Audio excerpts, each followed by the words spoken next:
Imagine waking up in paradise, surrounded by every beautiful thing ever created, yet feeling an emptiness that even God's presence cannot fill. Picture the first man, Adam, walking through Eden's golden pathways, calling out names that echo back to him alone, watching every creature find its mate while he remains forever singular. What if the most famous love story in history never began because the lovers never met? Could one missing moment change everything we know about humanity, love, and God's plan for creation? Welcome to our channel, where we explore forbidden questions and hidden truths of history, religion, and the unknown. If you love journeys that challenge what you thought you knew, make sure to join us, because today's story may change the way you see everything. Let us step into a garden where perfection hides a terrible loneliness, where one man's solitude rewrites the entire story of mankind. Chapter 1. The Garden of Perfection. The morning dew sparkled like diamonds across Eden's endless meadows as Adam opened his eyes to another day in paradise. Every blade of grass seemed to sing with life. Every flower bloomed in colors that had no names, and every tree bore fruit sweeter than honey. This was the world God had crafted with his own hands, a realm where death had no power, where pain was unknown, where everything existed in perfect harmony. Adam stretched his powerful frame and began his daily walk through the garden paths. His feet knew every stone, every root, every curve of the winding trails that led to crystal streams and hidden groves. The animals greeted him like an old friend. Lions padded beside him with gentle purrs, while eagles soared overhead, calling his name in their own mysterious language. He was their caretaker, their namer, their companion in this endless paradise. But as Adam watched a pair of deer nuzzle each other by the riverside, something stirred in his chest, a feeling he couldn't quite understand. He saw the male deer protecting his mate, saw how they moved together like two parts of one whole, and for just a moment, Adam felt incomplete. The sensation passed quickly, pushed away by the joy of naming 3 new butterflies and discovering a grove of pomegranates that tasted like liquid sunshine. God walked with him in the cool of the evening, and their conversations filled Adam with wonder and purpose. Yet sometimes, when the Creator's presence faded and night settled over Eden, Adam would lie beneath the stars and feel an echo in his soul, as if part of him was missing, though he had no word for what that part might be. Chapter 2. The Divine Dilemma. In the heavenly realm, God watched his beloved creation with eyes full of love and growing concern. Adam was everything he had designed: strong, intelligent, creative, and pure of heart. The man tended Eden with perfect care, named each creature with wisdom beyond his years, and walked in unbroken fellowship with his Creator. Yet God saw what Adam could not yet fully understand: the deep loneliness that grew stronger each day. It is not good for man to be alone, God spoke to the gathered angels, his voice carrying both sadness and determination. The heavenly host had watched Adam's daily routines, seen how he paused longest at the places where animals gathered in pairs, witnessed the questions in his eyes when he observed their intimate bonds. The time had come to create woman, a helper suitable for Adam, a companion who would complete what had been left purposefully incomplete. The preparations began in the spiritual realm.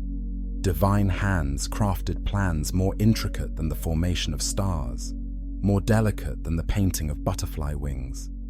This would be God's masterpiece, not just another creature, but Adam's perfect counterpart, his equal in every way that mattered, his complement in every way that would bring wholeness. But as the moment of creation approached, something unprecedented happened in the cosmic order. A shadow fell across the divine plan, not evil, but a test of cosmic proportions that even the angels did not fully understand. The carefully laid plans trembled, the moment of creation hesitated, and in that hesitation, everything changed. God's voice echoed with a sadness that shook the foundations of heaven. The time is not yet right. The creation of woman was postponed, not cancelled, but delayed in ways that would echo through all of history. Adam would remain alone, and paradise would never be the same. Chapter 3: The Moment That Never Was. Adam felt the deep sleep coming over him like a gentle tide, pulling him down into unconsciousness deeper than he had ever experienced. His last conscious thought was of God's promise, "I will make you a helper suitable for you." His heart leaped with anticipation for whatever wonderful gift awaited him when he awakened. Perhaps another animal to name, or a new section of the garden to explore, or something even more amazing that his mind could not yet imagine. The sleep was filled with dreams unlike any he had known before. He saw glimpses of companionship, flashes of conversation with someone who understood him perfectly, moments of shared laughter and wonder. His sleeping mind crafted images of walking through Eden not alone, but with another who saw its beauty through eyes like his own. The dreams felt so real that he could almost hear another voice calling his name, could almost feel another hand in his. Then he awakened. The sun was setting, painting the sky in shades of gold and crimson. Adam sat up slowly, expecting to see his promised helper nearby. His eyes scanned the grove where he had fallen asleep, searching behind every tree, looking into every shadow. But he was alone, completely, utterly alone, just as he had been when sleep claimed him. Confusion clouded his perfect mind for the first time. God had never made a promise that went unfulfilled. Every word from the Creator's mouth had always brought immediate reality. Yet here, Adam sat, awake and solitary, with only the memory of dreams to comfort him. When God appeared in the garden that evening, Adam's questions tumbled out like water from a broken dam. "Where is my helper? What happened to your promise? Did I do something wrong?" But God's answer brought no comfort, only deeper mystery. "The time was not right, my son. You must trust that my ways are higher than your ways, my thoughts higher than your thoughts." And for the first time in paradise, Adam felt the sting of disappointment. Chapter 4: Paradise Without Partnership. Days turned to weeks, and weeks to months, but Adam's solitude only deepened. The Garden of Eden remained as beautiful as ever, but something had shifted in Adam's perception. Every paired animal seemed to mock his loneliness. Every shared moment between mates reminded him of what he lacked. The very perfection of paradise began to feel like a beautiful prison where he served a sentence of eternal solitude. It was during one of these lonely wanderings that Adam first noticed the tree of the knowledge of good and evil standing in the center of the garden. He had passed it countless times before, following God's simple command to avoid its fruit. But now, in his growing isolation, the forbidden tree seemed to call to him with new intensity. "Surely God knows something I don't," Adam whispered to himself as he circled the massive trunk. "Perhaps this tree holds the answer to my loneliness. Maybe knowledge would help me understand why I remain alone when everything else in creation finds its pair." The serpent appeared at exactly the right moment, his scales gleaming like jewels in the afternoon sun. But his approach was different than it might have been in another timeline. There was no Eve to engage first, no partner to convince. The serpent had to work with psychological tools perfectly crafted for a lonely man's desperate heart. "Has God really said you should not eat from this tree?"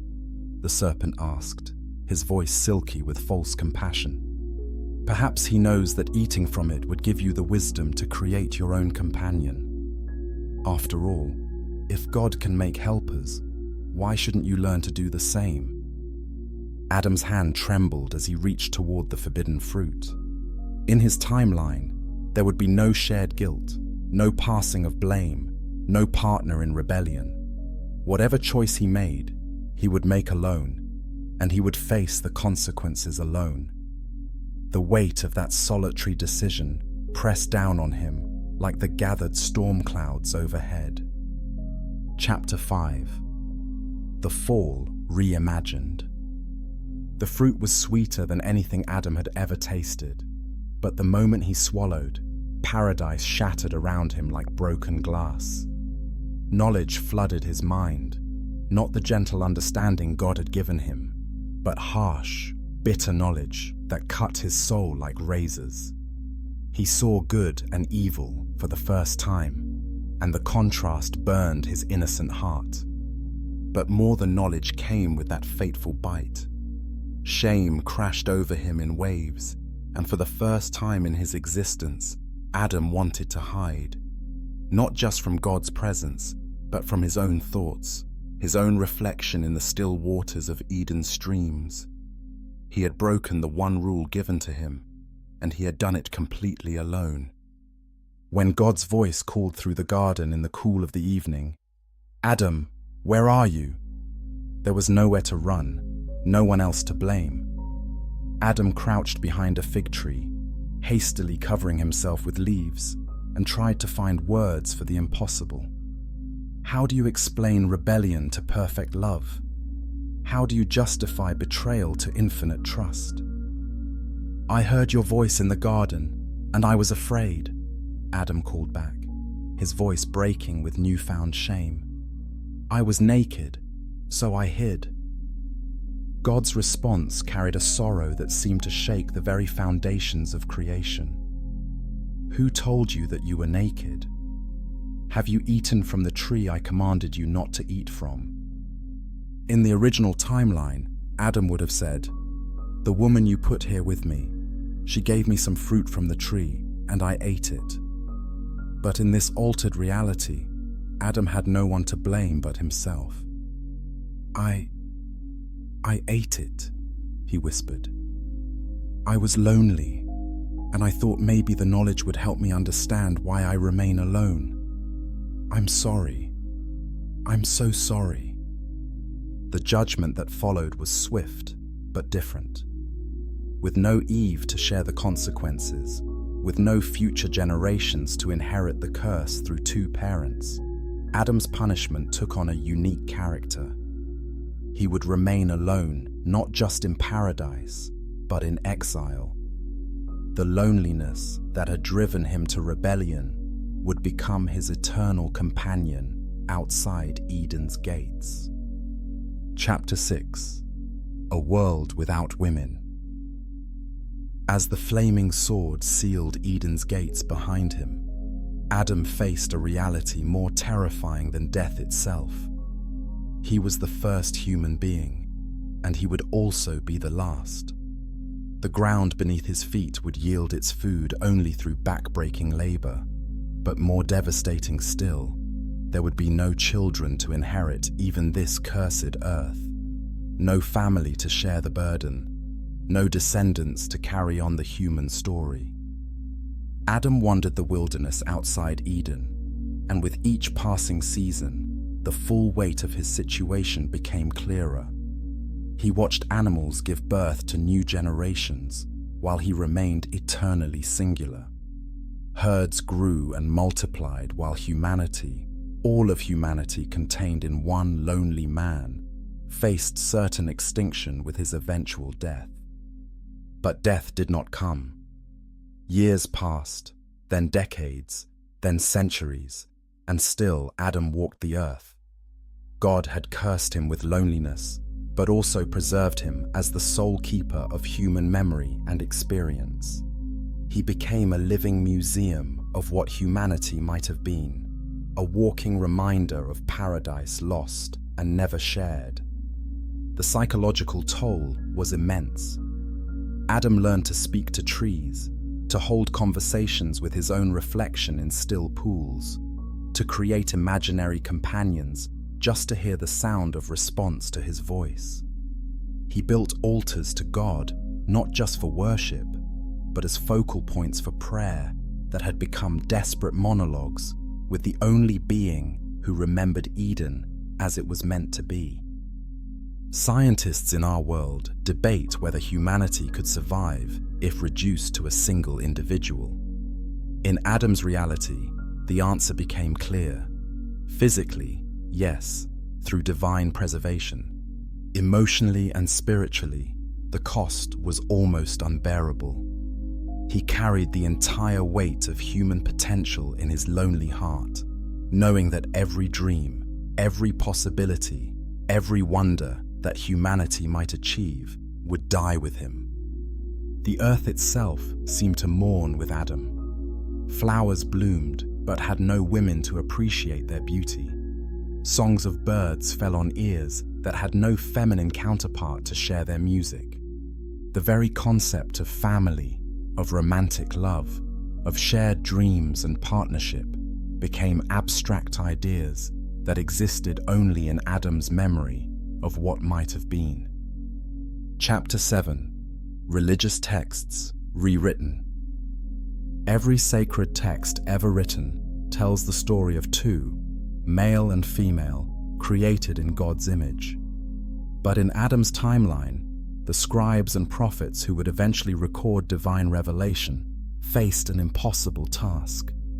How do you explain a creation story where half of humanity never existed? The book of Genesis would read like a tragedy. So God created mankind in his own image. In the image of God he created him. Male, he created him. The verse that should have said, male and female he created them, became a haunting reminder of what was missing. The divine blessing to be fruitful and increase in number became meaningless words that mocked Adam's eternal sterility. Religious scholars throughout the ages struggled with fundamental questions that had no answers. What was the purpose of marriage if no woman ever existed to be joined in holy union? How could the concept of one flesh be explained when there was only one flesh, forever alone? The beautiful metaphors of Christ and his bride, the church, became incomprehensible when no human had ever experienced the intimacy of marriage. Judaism faced a crisis of understanding. The Talmud's extensive discussions about relationships between men and women became theoretical exercises with no basis in reality. The commandment to be fruitful and multiply was reduced to a divine joke, impossible to fulfill, yet forever hanging over Adam's head as a reminder of his failure to find a partner. Christianity struggled even more deeply. How could Jesus speak of marriage as a reflection of divine love when no human had ever experienced it? How could Paul write about husbands and wives when those relationships existed only in divine imagination? The entire theology of complementarity between masculine and feminine, seen as reflecting God's own nature, crumbled when only one half of the image existed. Islam's understanding of men and women as each other's garments became poetry without meaning. The Quran's verses about finding peace and love in marriage described emotions no human had ever felt. Even the promise of paradise, with its descriptions of reunion and companionship, seemed hollow to a humanity that had never known what it meant to be part of a pair. Chapter 8. The Psychology of Eternal Solitude. 500 years after his exile from Eden, Adam had developed psychological coping mechanisms that would fascinate modern therapists. His mind, designed for social interaction and partnership, had adapted to eternal solitude in ways both remarkable and heartbreaking. He created elaborate internal conversations, developing different aspects of his personality that he could dialogue with during the endless lonely days. Sometimes he was Adam the dreamer, spinning fantasies about what companionship might feel like. Other times he became Adam the practical, focused on survival and daily tasks. There was Adam the theologian, who spent decades pondering God's purposes, and Adam the poet, who composed songs that no ear but his own would ever hear. Memory became both his salvation and his torture. He could recall every moment in Eden with perfect clarity, the sound of God's voice, the taste of every fruit, the texture of every leaf. But memory also preserved the dreams he had experienced during that fateful sleep, dreams of companionship that felt more real than his waking reality. These phantom memories of a relationship that never was became his most treasured and most painful possessions. Adam developed rituals to mark the passage of time and maintain his sanity. He built monuments to commemorate important days, the anniversary of his creation, the day he left Eden, the changing of seasons. These rituals became his calendar and his anchor to reality in a world where he was the only human consciousness. The absence of physical affection took a devastating toll. Human beings are designed for touch, for the comfort of another's presence, for the security of shared warmth. Adam learned to embrace trees, to find comfort in the fur of friendly animals, to appreciate the warmth of sunlight as a substitute for human touch. But these substitutes only highlighted what was missing: the irreplaceable connection between two souls who truly understand each other. Perhaps most tragically, Adam's capacity for empathy began to atrophy. With no other human to understand, to comfort, or to share emotions with, parts of his heart simply went unused. He remained kind to animals and reverent toward God, but the deep emotional intelligence that comes from intimate human relationships never fully developed. He was brilliant, but emotionally stunted, wise, but relationally naive, a complete human being who had never experienced his most essential design feature: connection with his own kind. Chapter 9: Nature's Rebellion. By Adam's 1,000th year on Earth, even nature itself seemed to mourn the absence of humanity's other half. Ecosystems that had been designed to reflect the principle of complementarity, male and female, sun and moon, predator and prey, began showing signs of fundamental imbalance. Flowers bloomed less frequently, as if sensing that their beauty would never be appreciated by feminine eyes. Many species of birds stopped singing their mating songs, their instinctual programming confused by the absence of human partnership as a model for their own relationships. The very rhythm of seasons seemed disrupted, with longer winters and shorter springs, as if the earth itself had fallen into depression. Adam noticed that storms had become more violent and unpredictable. Earthquakes shook the ground more frequently, and floods came without warning.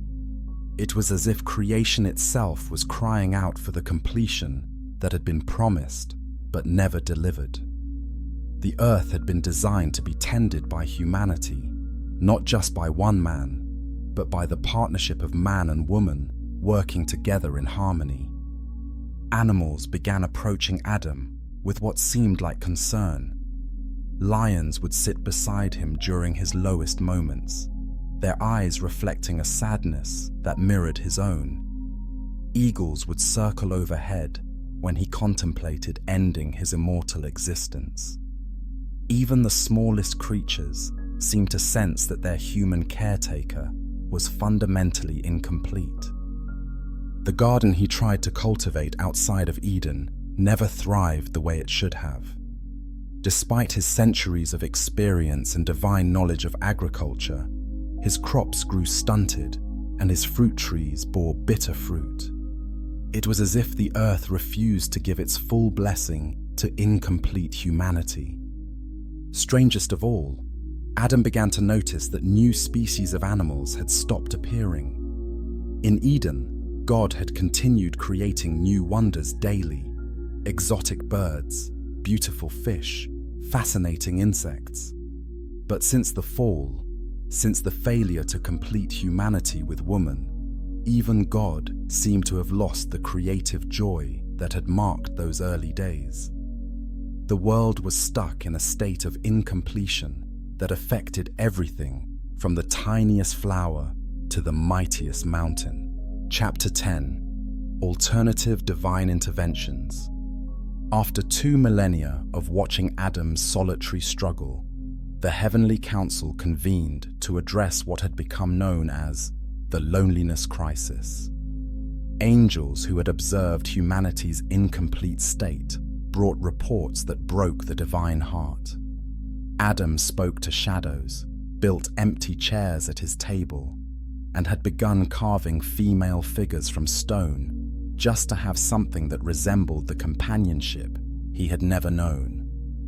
Some angels suggested creating Eve immediately, arguing that the original plan should be restored regardless of what cosmic forces had prevented it originally.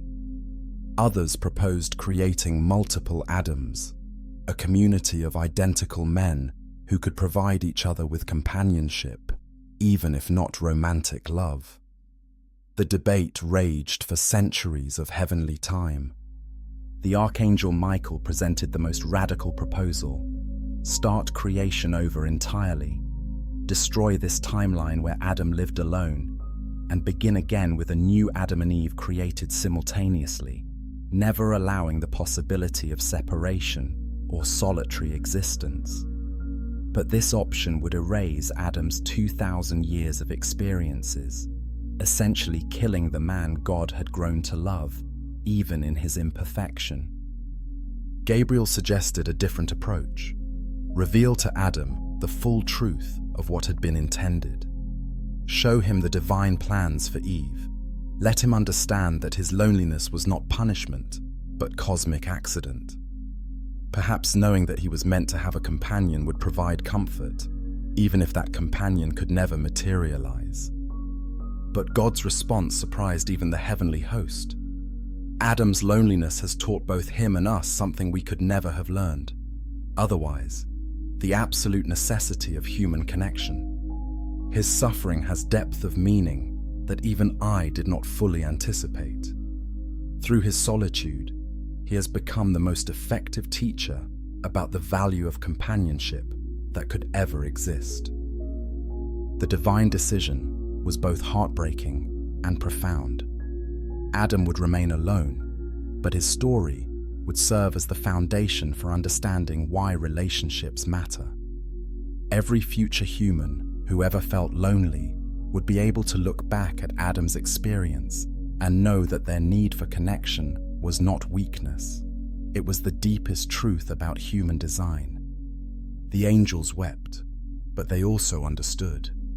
Sometimes the greatest love requires the greatest sacrifice, and Adam's eternal loneliness would become humanity's eternal lesson about the priceless value of finding your other half. Chapter 11: The Lost Scriptures Speak. Hidden deep in the caves of Qumran, archaeologists in 1947 discovered more than the famous Dead Sea Scrolls. Among the forgotten texts lay fragments of what scholars now call the Solitary Adam Codex, ancient writings that tell a drastically different creation story. These mysterious documents, written in Aramaic and dating back 3,000 years, describe Adam's endless wandering through a world where Eve never came to be. One fragment reads, "And the man called out in the wilderness, 'Where is she who was promised?' Where is the bone of my bone, the flesh of my flesh?" But only his echo answered him from the mountains. Another passage describes Adam building altars not for worship, but as monuments to his loneliness. 7 stones for the 7 days I waited for her awakening. 7 more for the 7 years of hope. 7 times 7 for the centuries of solitude. The Gnostic Gospel of Thomas contains a mysterious saying attributed to Jesus: "If 2 become 1, they shall move mountains. But if 1 remains forever 1, he shall move heaven itself to tears." Early Christian scholars debated whether this referred to marriage or to some deeper spiritual truth about Adam's eternal solitude serving as the foundation for understanding divine love. In the Ethiopian Book of Enoch, there's a curious passage about angels weeping for the first man who knew paradise but never knew partnership. The text suggests that Adam's loneliness was so profound that it caused the stars themselves to dim with sorrow and the moon to hide her face in shame that she could not provide the companion Earth's first son required. Rabbinical texts from the medieval period reference debates about whether God created Eve but kept her hidden in another dimension, waiting for Adam to prove himself worthy through centuries of faithful solitude. These scholars argued that somewhere in the cosmos, Eve was living her own parallel existence, equally alone, equally longing for the partner she had never met. Most shocking of all, recent archaeological discoveries in Turkey have uncovered clay tablets that seem to record Adam's own words, carved during his darkest centuries. "I am the first human and the last human. I am the beginning of love and the end of love. I carry all of humanity's dreams in my heart, but I have no one to share them with. If you read these words in some future time, know that." But economist Dr. Robert Sterling raises a sobering point. Innovation requires not just motivation, but also specialization and trade. Even the most brilliant individual can only master limited skills. Complex technology requires communities of experts working together. Adam, regardless of his intelligence, couldn't single-handedly develop microprocessors, satellites, or medical equipment. He might understand the principles, but he lacks the collaborative infrastructure that makes advanced technology possible. Chapter 17: Politics Without Gender. Political science professor Dr. Maria Santos at Georgetown University poses a question that has never been seriously considered. How do you govern a population of 1? Adam's timeline eliminates not just democracy, but the very concept of government itself. With no family structures, no gender roles, no reproductive rights to protect, and no community conflicts to resolve, traditional political institutions become meaningless. The foundational concepts that shape all political systems simply don't exist in Adam's world. Property inheritance has no meaning when there are no heirs. Marriage laws become irrelevant when marriage is impossible. Child protection services, educational policy, and family courts serve no purpose when families cannot exist. Legal systems face unprecedented challenges.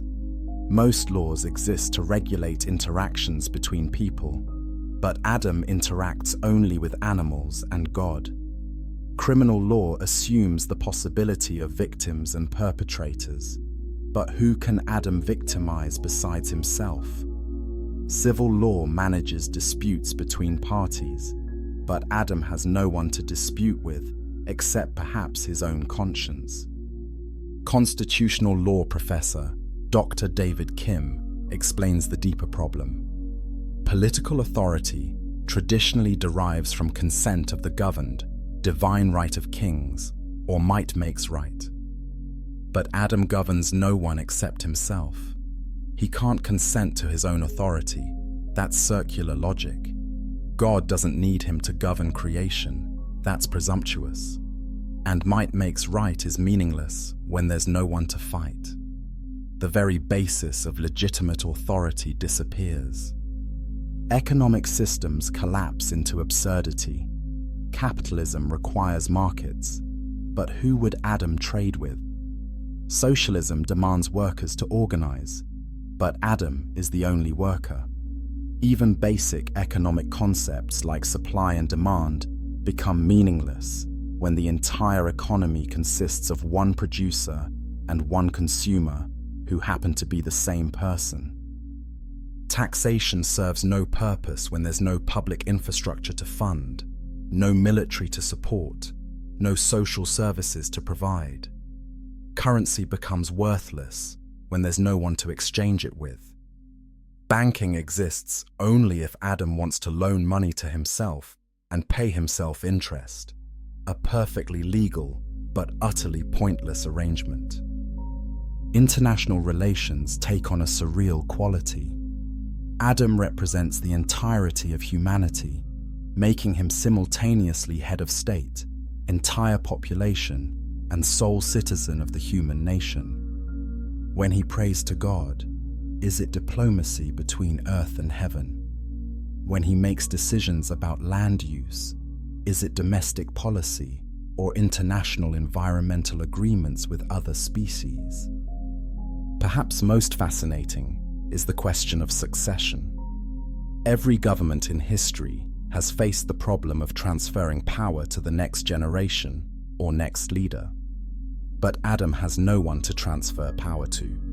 He is simultaneously the first president and the last president, the founding father and the final citizen, the entire political system and its only participant. Democratic theorists find Adam's situation particularly troubling. Democracy requires diversity of opinion, debate, and compromise between different perspectives. But Adam contains all human perspectives within himself. When he votes on an issue, he represents 100% of the electorate. Every election results in either unanimous victory or complete abstention. The very concept of political opposition becomes impossible when you are your own opposition party. Chapter 18: The Loneliness Epidemic Connection. Dr. Jennifer Walsh, one of the world's leading experts on social isolation, sits in her research lab at Stanford University, surrounded by data that tells a troubling story. Loneliness rates in developed countries have reached epidemic proportions, with some studies showing that over 60% of adults report feeling seriously lonely on a regular basis. As she studies Adam's timeline, she realizes his ancient solitude might be a prophetic warning about humanity's digital future. Adam had no choice in his isolation, Dr. Walsh explains to her graduate students, but we're choosing it. We're creating a world where people can have thousands of online friends, but no one to call in a crisis. We're building a society where you can be surrounded by people, yet feel completely alone. In some ways, we're voluntarily creating Adam's nightmare. The parallels between Adam's situation and modern loneliness are striking. Like Adam, many people today have access to incredible resources, entertainment, and even communication with higher powers through prayer or meditation. Yet they still feel fundamentally incomplete without meaningful human connection. Dating apps promise to solve loneliness, but often increase it. Social media offers constant interaction, but rarely provides deep intimacy. Psychologist Dr. Michael Torres has been treating patients who describe their lives in terms that eerily echo Adam's ancient journals. I'm surrounded by everything I need to survive, but I wake up every day feeling like something essential is missing. His patients have jobs, hobbies, pets, and online communities, yet they describe the same existential emptiness that plagued humanity's first man. The mental health implications are profound. Depression and anxiety rates have skyrocketed in generations that have unprecedented access to communication technology. Young people report feeling more isolated than elderly people, despite being more connected digitally. The rise of deaths of despair, suicide, drug overdose, and alcohol-related deaths mirrors the psychological devastation Adam experienced during his darkest centuries. Technology companies are beginning to recognize the problem. Facebook has hired loneliness researchers to study why their platform, designed to connect people, often makes users feel more isolated. Dating app companies are investing in AI that tries to create more meaningful matches rather than just more matches. Video game developers are focusing on building genuine communities rather than just competitive environments. But the deeper question remains: is technology making us more like Adam, powerful, knowledgeable, and completely alone, or helping us avoid his fate? Virtual reality promises to create artificial companions sophisticated enough to feel real.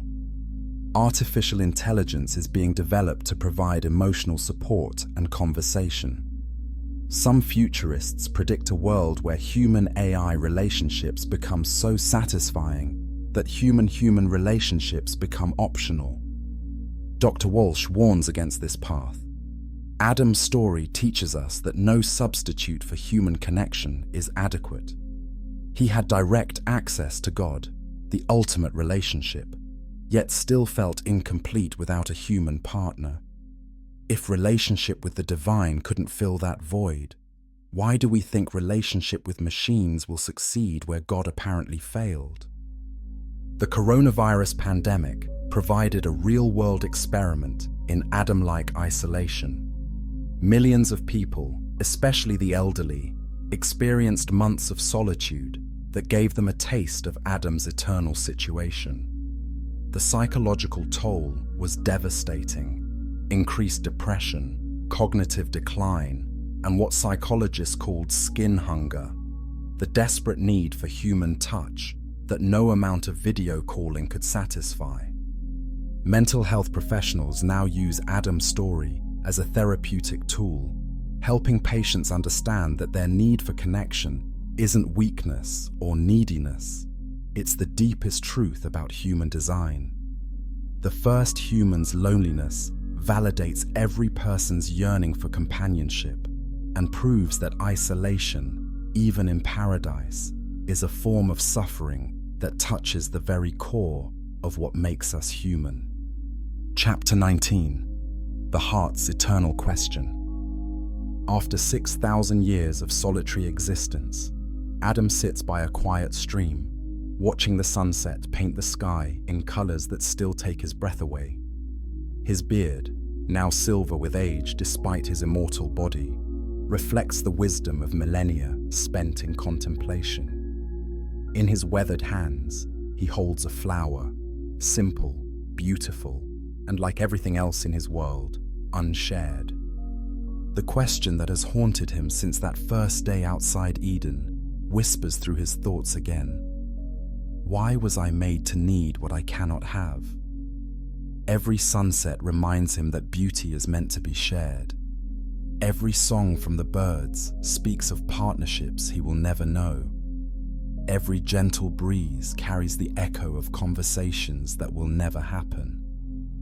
Yet something profound has grown in Adam's heart during these endless years of solitude. He has learned that loneliness, while painful, is also sacred. His yearning for companionship has taught him truths about love that no partnered person could ever fully understand. He knows the weight of love that has no object, the depth of longing that spans eternity, the purity of affection that asks for nothing in return because nothing can be given. Perhaps, Adam whispers to the evening stars, my loneliness serves a purpose greater than my happiness.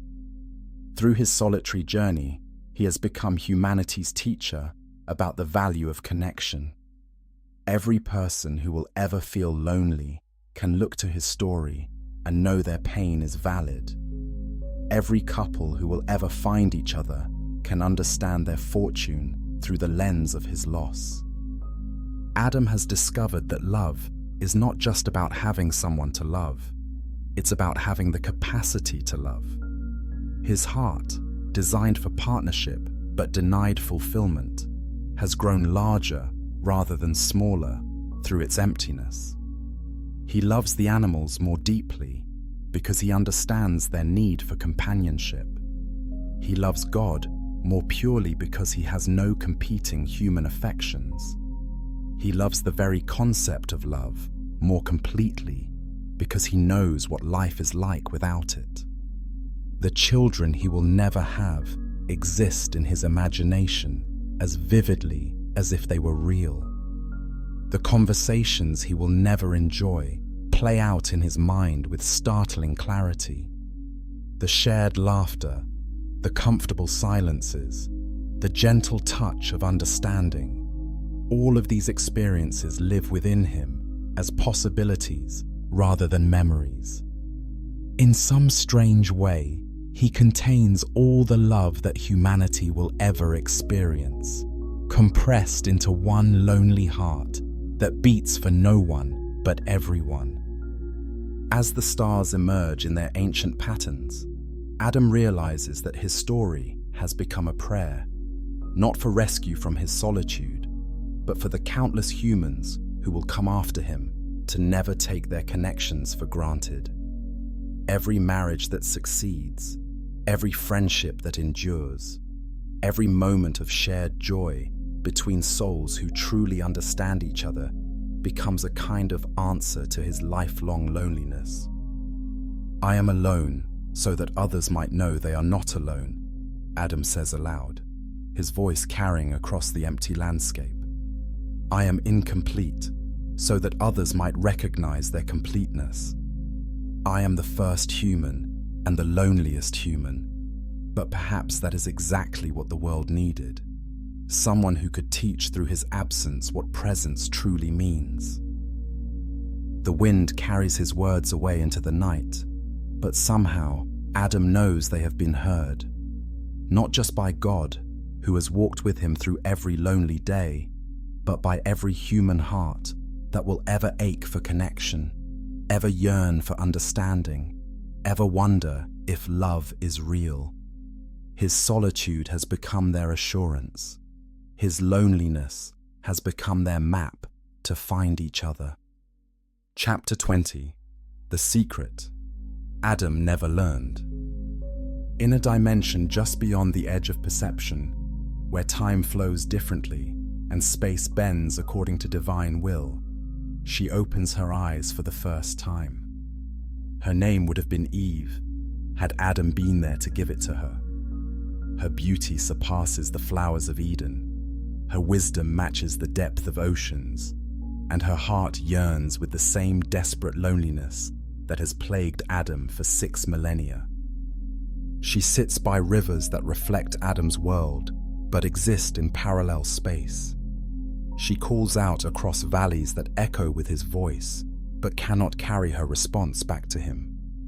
She has lived every day that he has lived, felt every sunset that he has witnessed, experienced every moment of solitude that has shaped his eternal existence.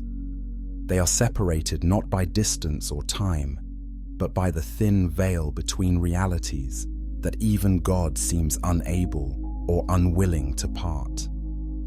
The cosmic forces that prevented her creation in Adam's timeline didn't destroy her.